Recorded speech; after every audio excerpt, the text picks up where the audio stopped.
Hey everybody, welcome to Galactic Wisdom. It is a cold, wet afternoon here in Kansas City.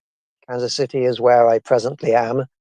And I've recently heard the very sad news that live podcasting on KGRA may be coming to an end. And so it seems like maybe this might be my last podcast for KGRA. I'm not certain of that, but this is what seems to be happening for all of the podcasters here. So I would like to invite all of you, please, to jump across and join my my website, my group. There are free membership options and there are paying tiered membership options. And my website is www.patreon.com/alien contact. And there I host a lot of events. We've got about 3 or 4 online events, Zoom meetings that you can actually attend and be a part of every week. And those include a lot of experiential events, lots of meditations, healing, self-spiritual healing, healing with extraterrestrials. I know Tuk Tuk and Sashki the Arcturian and Rimetoid Helmiad, and healing mantis beings and healing, what's the other one that I'm missing off? There are a few, and you'd be welcome to participate in those if you would like to. I also do Galactic Council meetings about once every 2 weeks now. That's slowed down a little bit now that I'm touring, but those are really important meetings. And it's getting a little bit dark here. Does that help? I'll probably waste my car battery there if I do that. And there's a lot going on there. And I have a big video course that if you join Tier 1, you can watch all 32 videos that tells you everything. Oh, a light came on behind me. Tells you everything that you need to know to transcend and ascend and make contact with these non-human beings. So please do join me across there at my Alien Contact Patreon group. So what's been going on with me? Well, I'm on tour still. Got another month and a half of touring on my current schedule. And I have worked across through Arizona, New Mexico, across into Oklahoma City, and up into Kansas. And now I'm in Missouri, in Kansas City. Tomorrow I'm hosting an event in Blue Springs, Missouri, an alien contact event.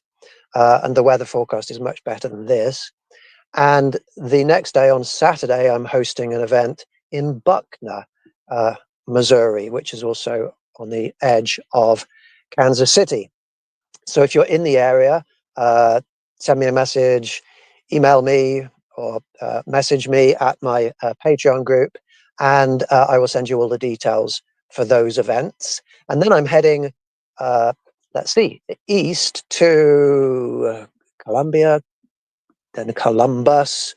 I'm doing an event at the Cahokia Mounds. I'm going down through to Nashville, to Tennessee, Memphis, Tupelo, going through Arkansas. There's a lot going on before I come back to Kansas City in about a month. Now, I used to live in this area, and so I know a lot of the professional psychics and mediums who are out here.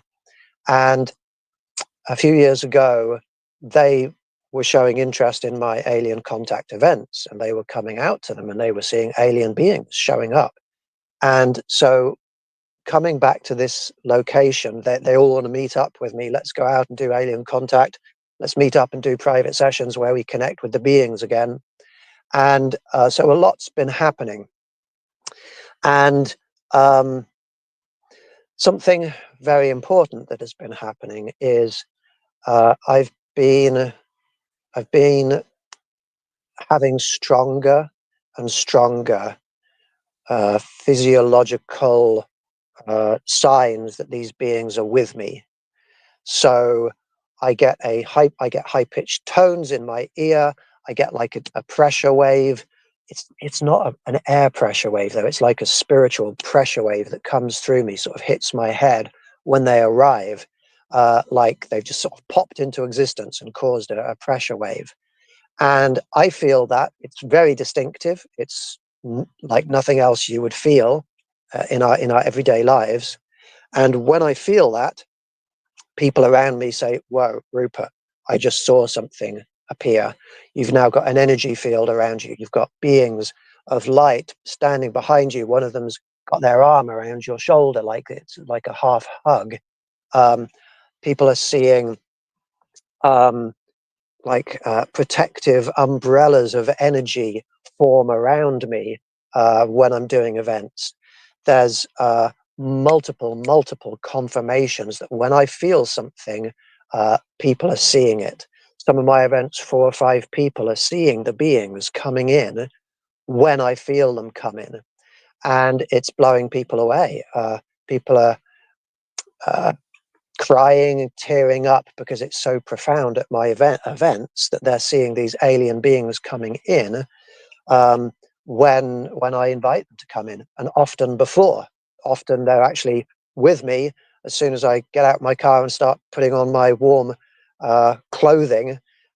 These beings are with me, so this is very profound, and there are a lot of incidents that I could tell you about, but I'm going to sort of cut a little bit to the chase here. Um, let's see, an event that I hosted in Shawnee Mission Park in Kansas a few days ago. I feel the beings showing up, and 2 other people see them. They see a tall, grey like being, not one of the short greys, one of the tall greys, who are the sort of the leaders, the people, the beings who are in charge. And when I walked out to where this grey was, people saw the grey lean forwards and give me a hug.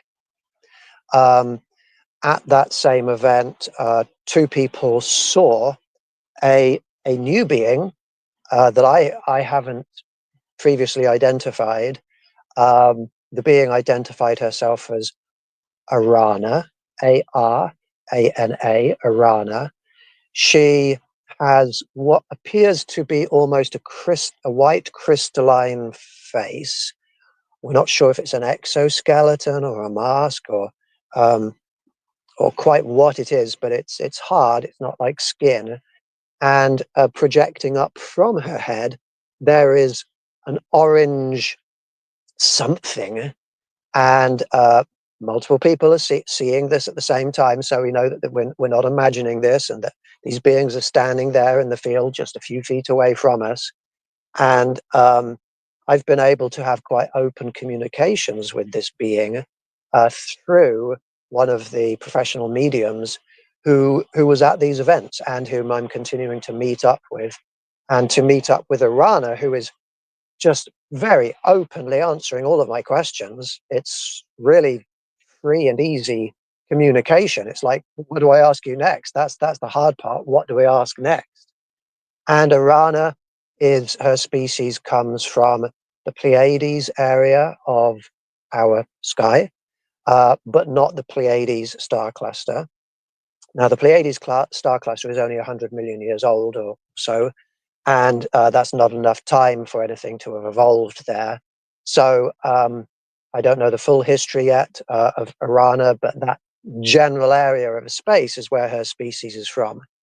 And she is the leader of a group of, well, she leads, looks like 7 or 8 students, uh, all of them non-human, all of them different species, and we're seeing these species at a couple of events. Um, they they are in a cigar-shaped vessel that's in our solar system. There is a window at one end of the cigar. There is the craft is sort of like a shiny metallic, but with almost like it's translucent, and there's a darker, like a black color underneath that, and there's red and white lights around the sides of this vessel. And when they are communicating with me, they are, excuse me, they are astrally projecting into the location where I am. It's not safe for them to come into our atmosphere because of the industrial military complex, because of people tracking them. Our military tracks them and then shoots them down when they come in, so it's not safe for them.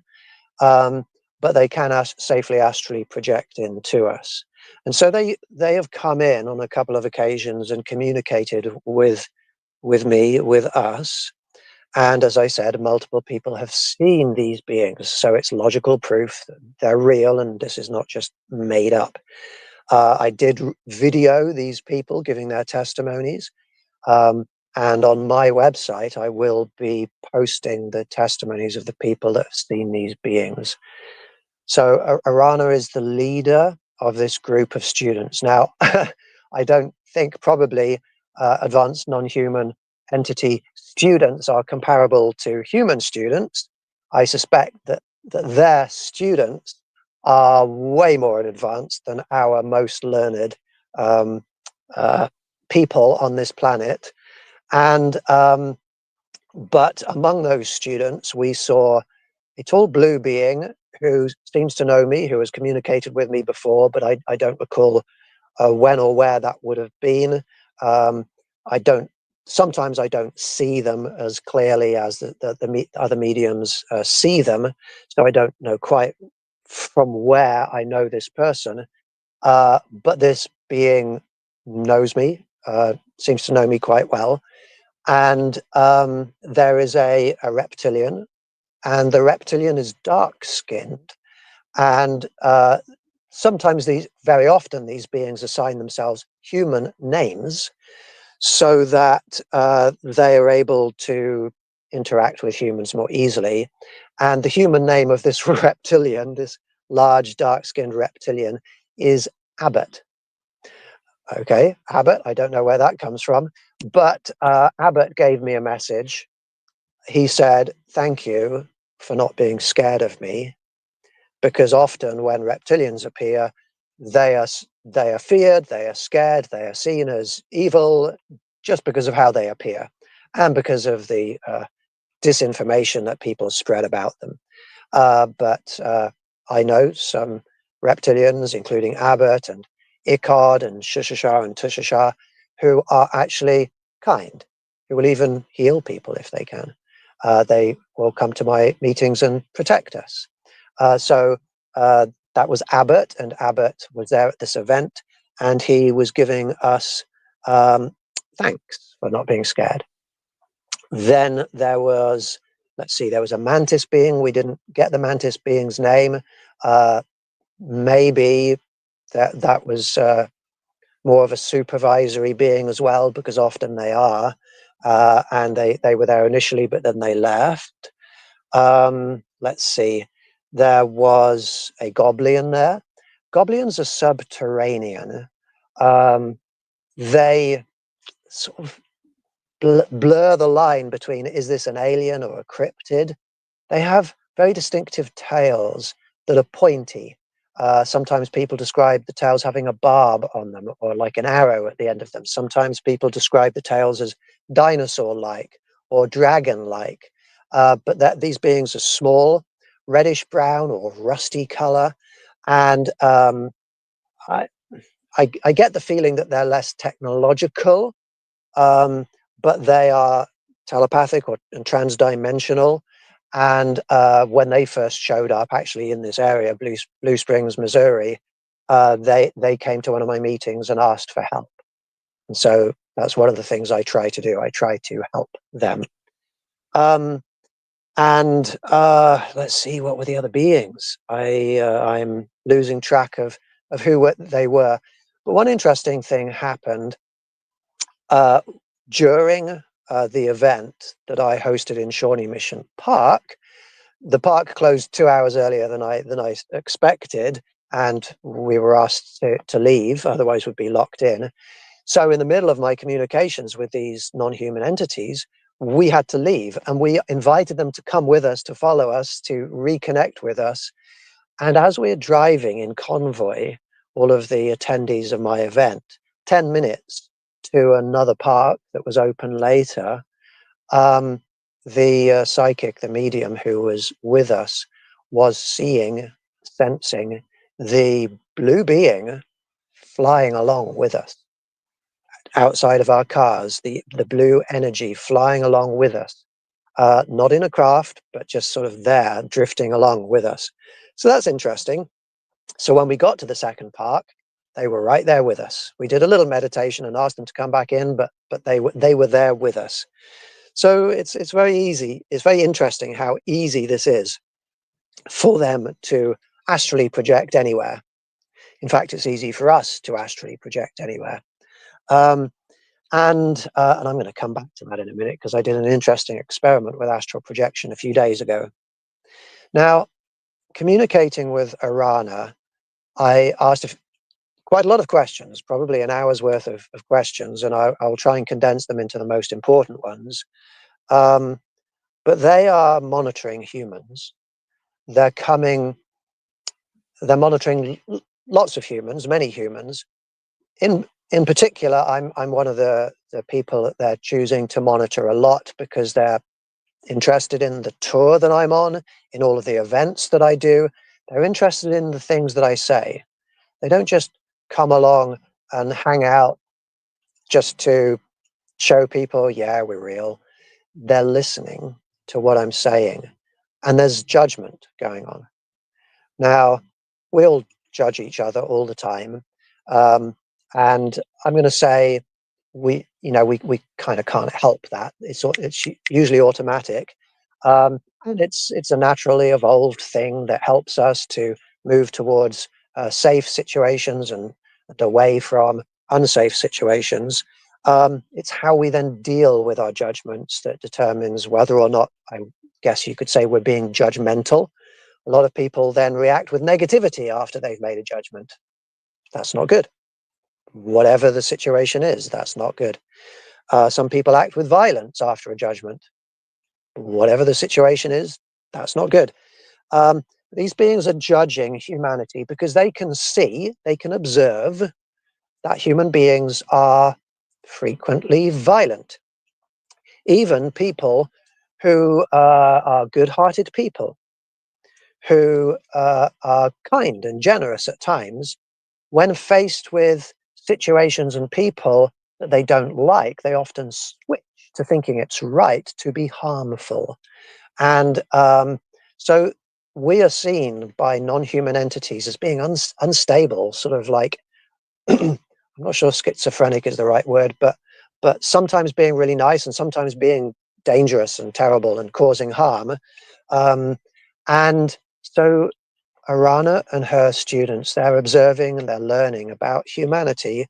And my group is among the people they're watching to try to make a determination as to whether or not to continue to interact with humans, to have dialogue with humans. And one of the most important factors that they're using to make this determination is, are they safe when they're in our presence? And I've got to say that, I don't feel safe in the presence of human beings. I'm attacked all the time. People are mean and nasty to me, and not just to me, but you look on social media, people are mean and nasty and aggressive and violent and hostile to anybody, to everybody. Doesn't matter what you say on social media, any post is going to get attacked. It's funny, I kind of look like I've got a dark cloud behind me, like there's an entity floating above my head, but it's just a shadow from my laptop, which is down low. It makes me look spooky, but don't worry about this dark thing floating up there. It's just a shadow. But I asked Arana, is it possible for you? Do you have the capability of appearing physically in front of us? And this was at the first contact event where we met them. And the answer was quite simple. They said, "You're not ready." And then I asked if I personally were to find a location where where we could all meet, where you and me as an individual human with no other humans around, I would be the only human there. If I could find a place that was safe for you to land and to meet me face to face, am I ready? And she said yes. And that was a very cool thing to hear because, I've been asking questions like this for quite a long time. And often in the past, when I've asked, the answer has been, well, you're not ready yet. You're not ready yet. Now the answer seems to be, yes, you're ready. And if you've watched my previous shows, you will know that there has been some black streak beings flying around at my events, giving messages to us. They're working with the tall silvers, and the message has taken the form of a vision, and 3 separate people have seen the same vision that has been given from the black streak beings.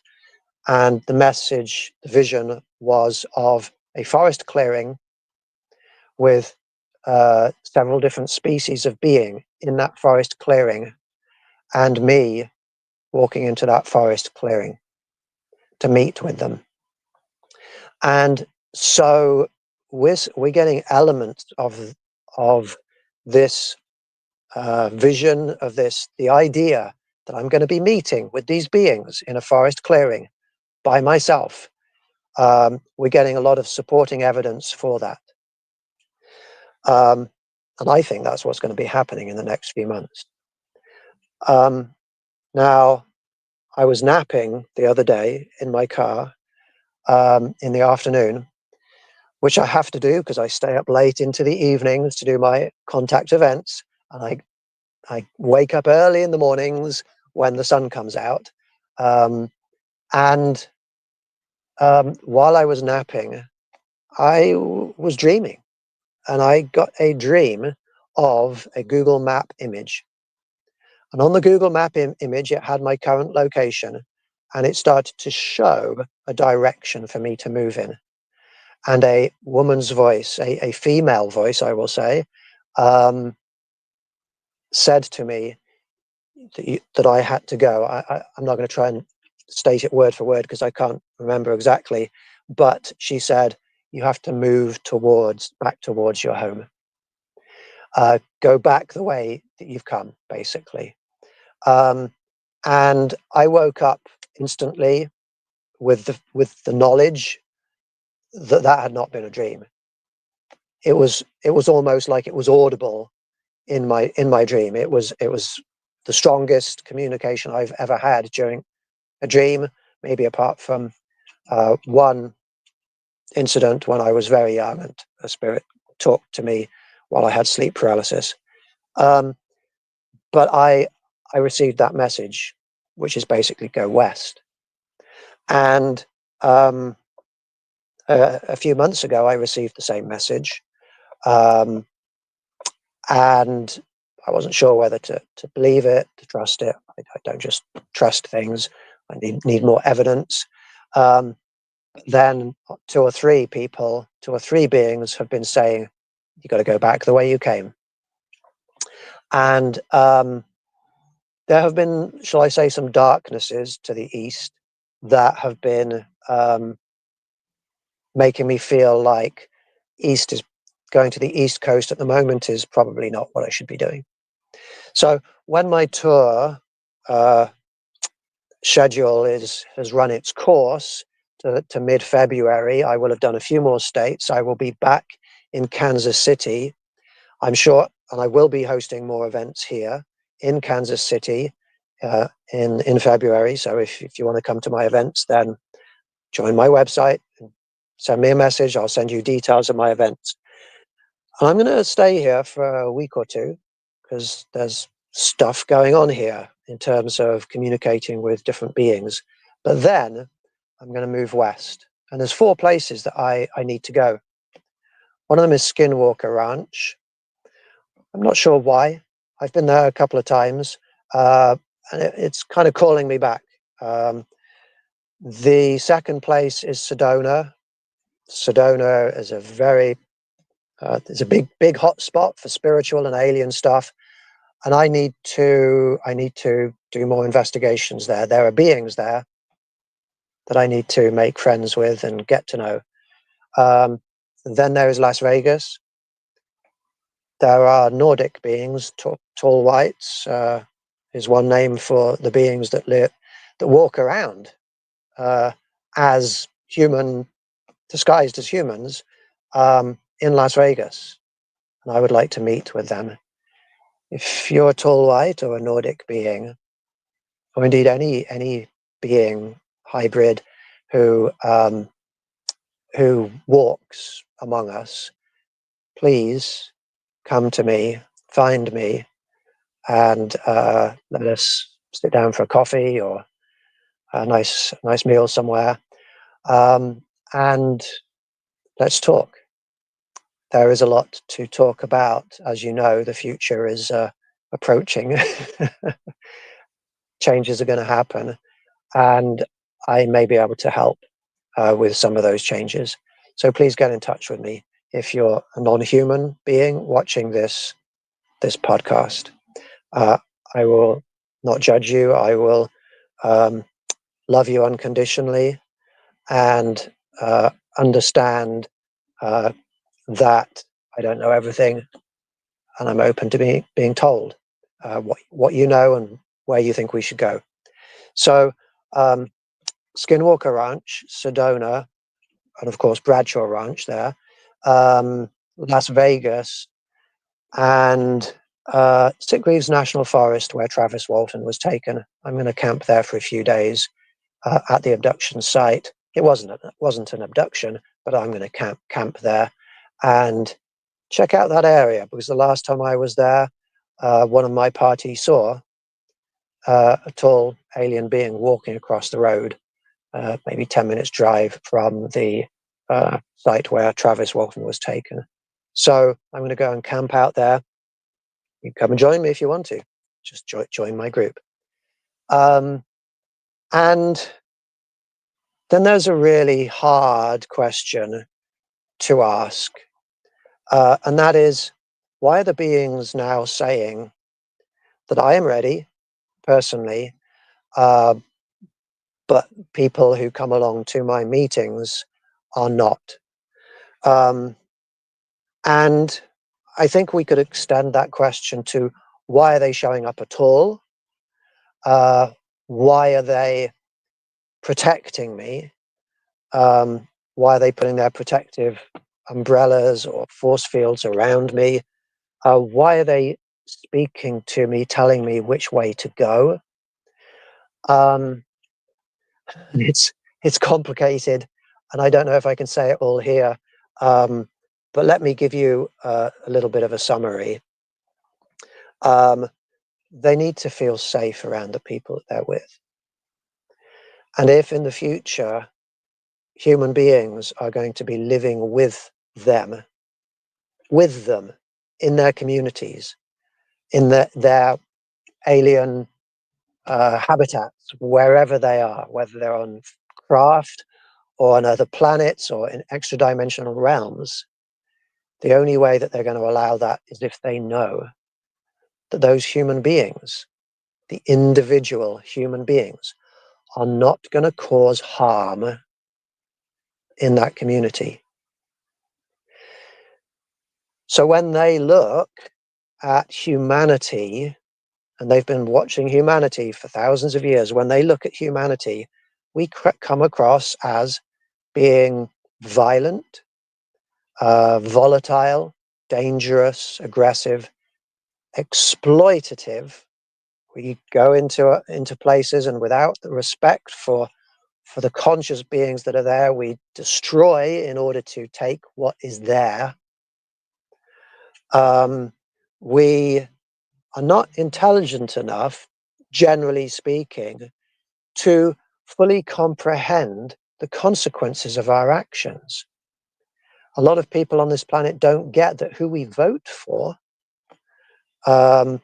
causes things to happen. And a lot of the things that happen based on who we vote for are harmful.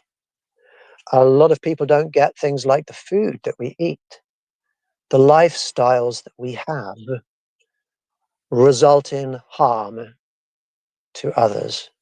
So we need to be intelligent enough to learn about how we affect others. There's a lot of good.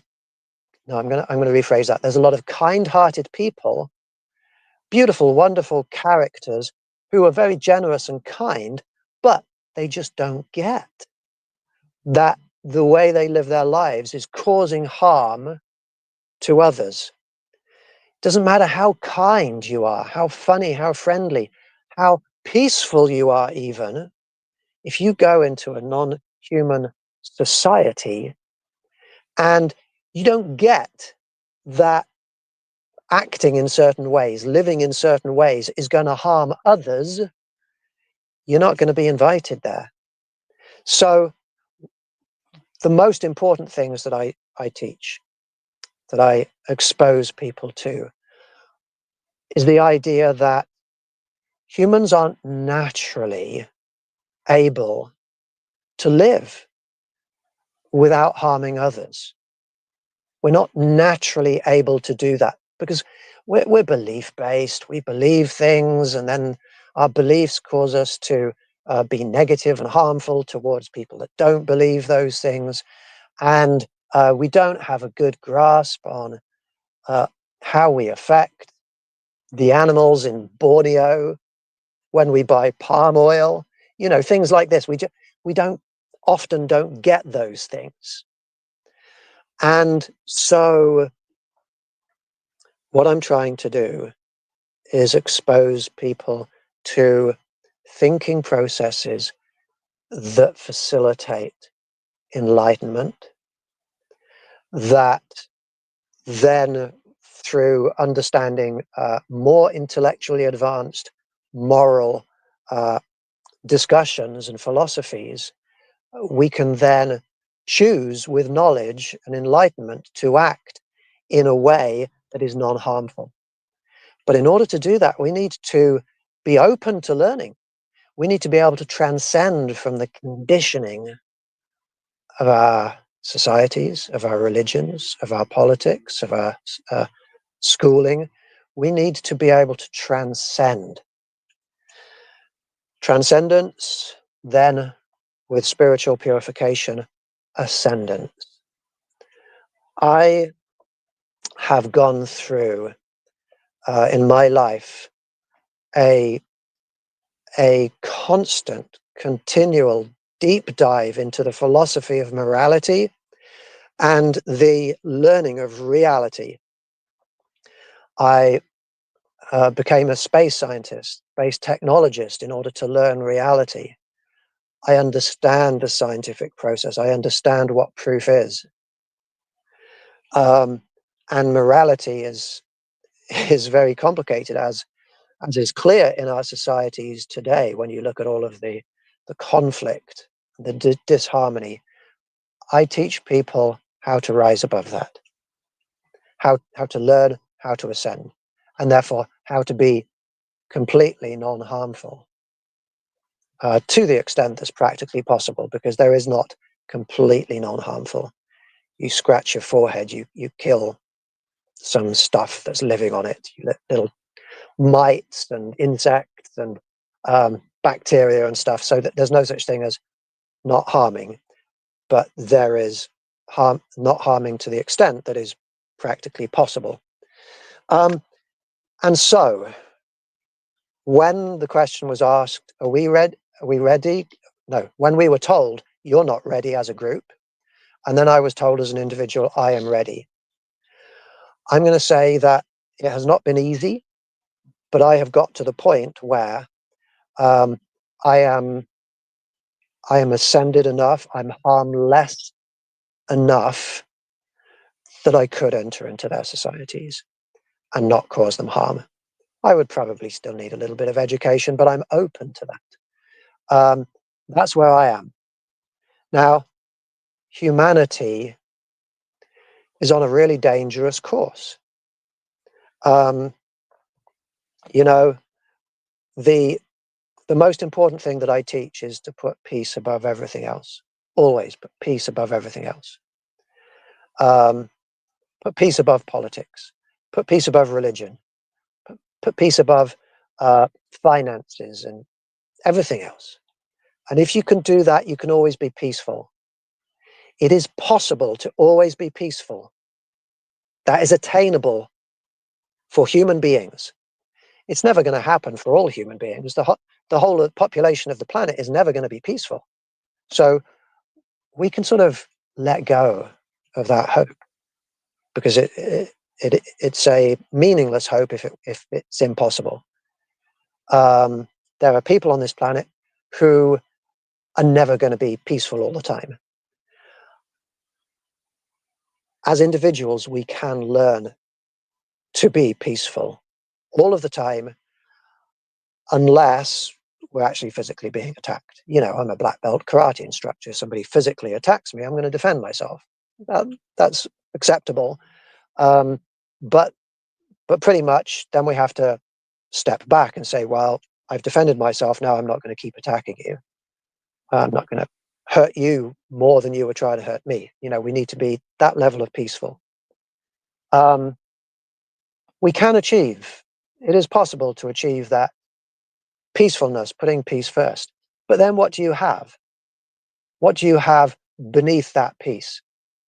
You have people who, even though we may be being peaceful with each other, we have some people who are voting for policies and politicians, leaders who are harmful, very harmful.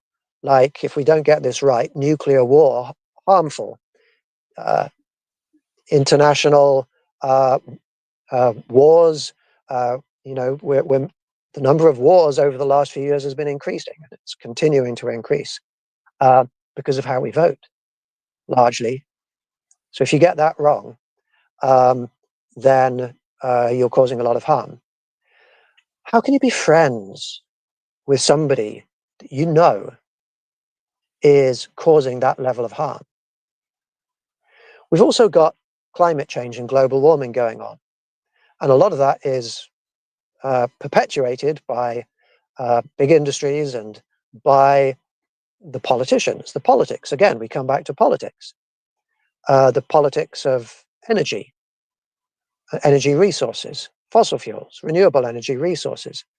There are simple, correct answers to this, but people are unable to get those answers. And so, how can you be friends with somebody whom you know is destroying our biosphere?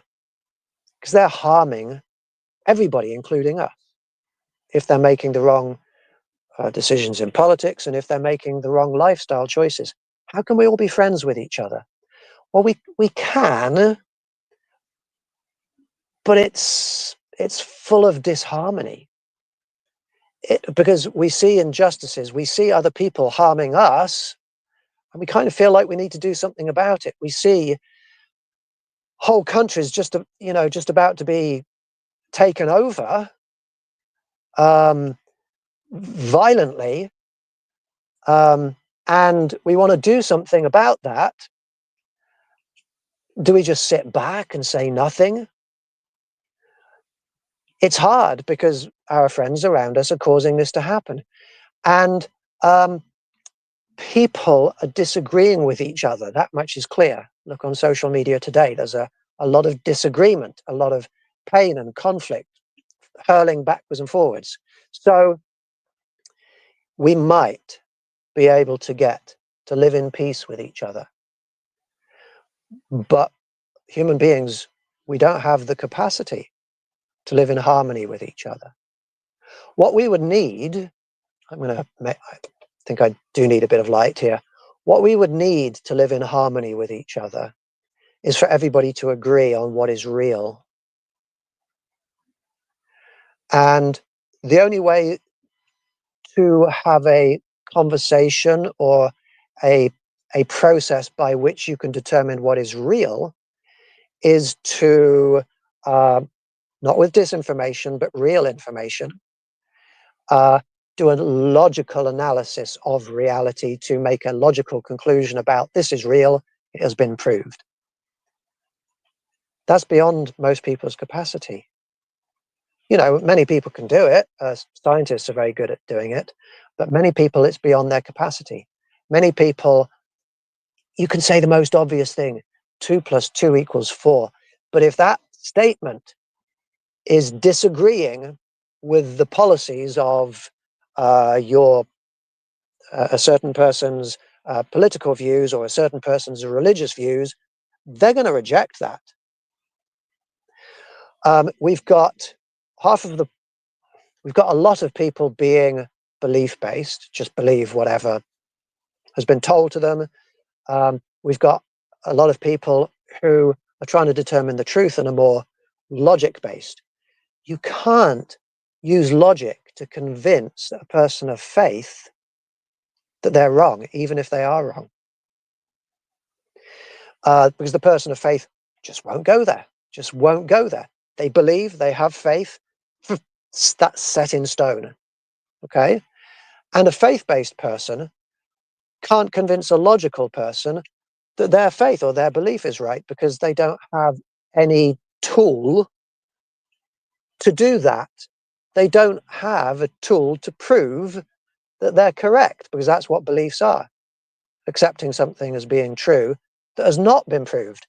Beliefs require a lack of proof. So we've got logic and we've got belief, and they're clashing, and it's not resolving.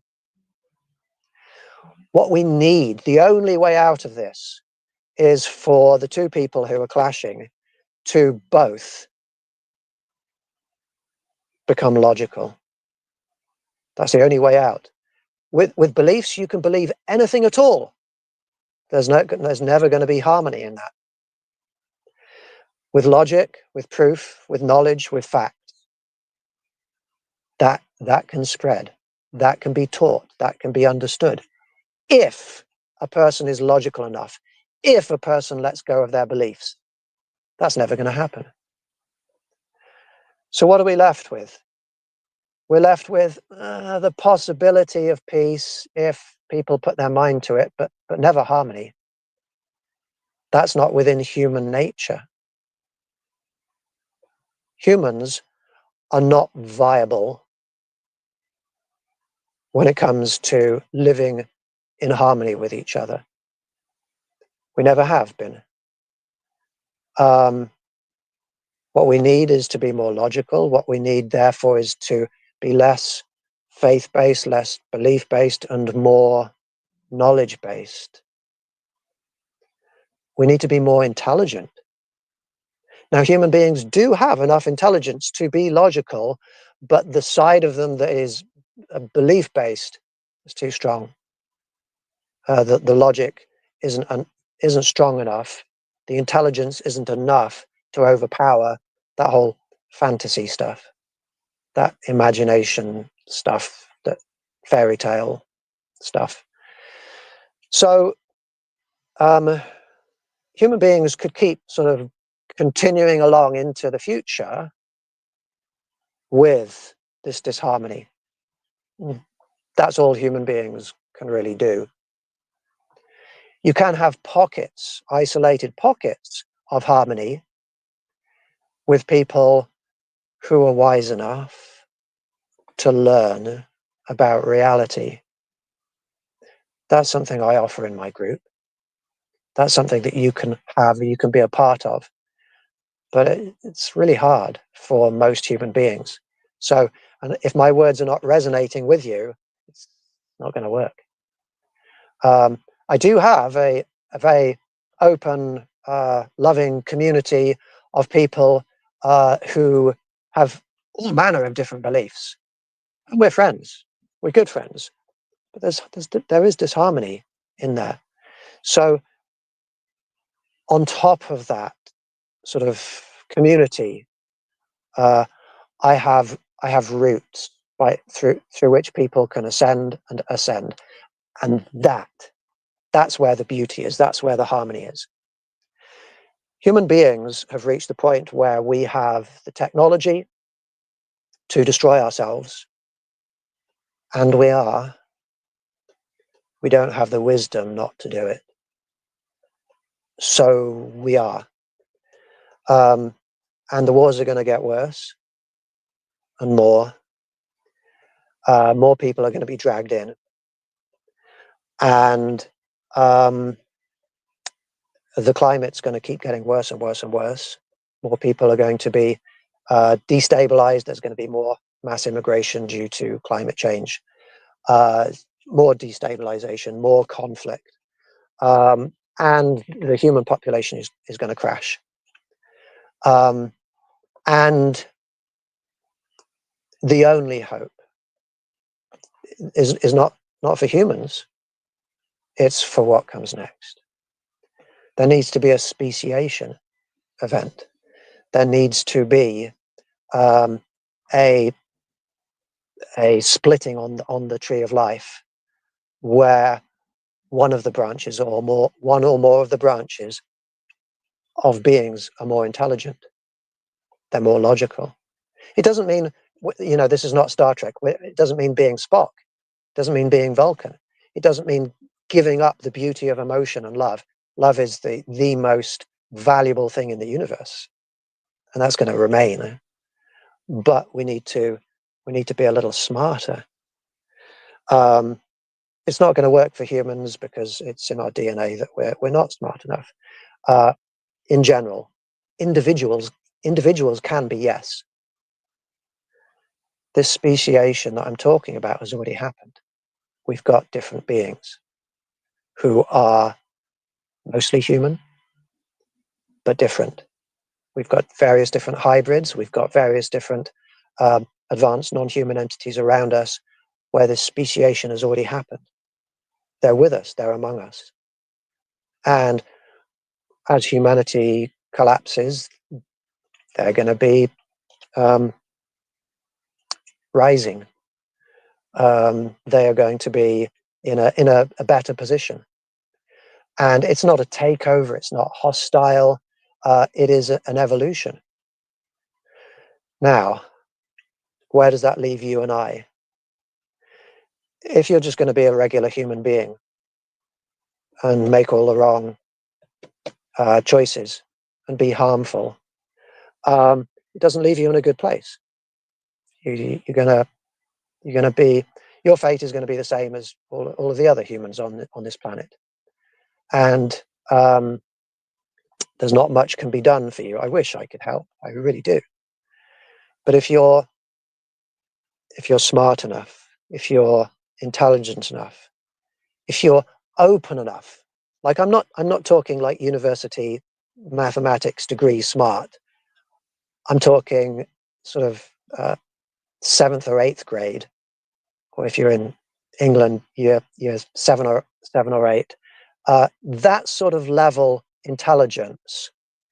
If you can think logically, if you can be that open, if you can be open to learning new things, then you can be meeting non-human entities in forest clearings, and they can give you options. If you are non-harmful enough to live with them, that becomes an option. And so there is hope for individuals. There is hope for me, and there is hope for you. We can choose to be better than human, but we have to actually learn. We have to be open. We have to give up our programming. We have to unlearn what we have learned, as Yoda would say. And we have to be willing to go back to school to be a student. And if you go to my website, you can start watching my Cosmic Wisdom videos. Go to the collections section, start watching my Cosmic Wisdom videos, and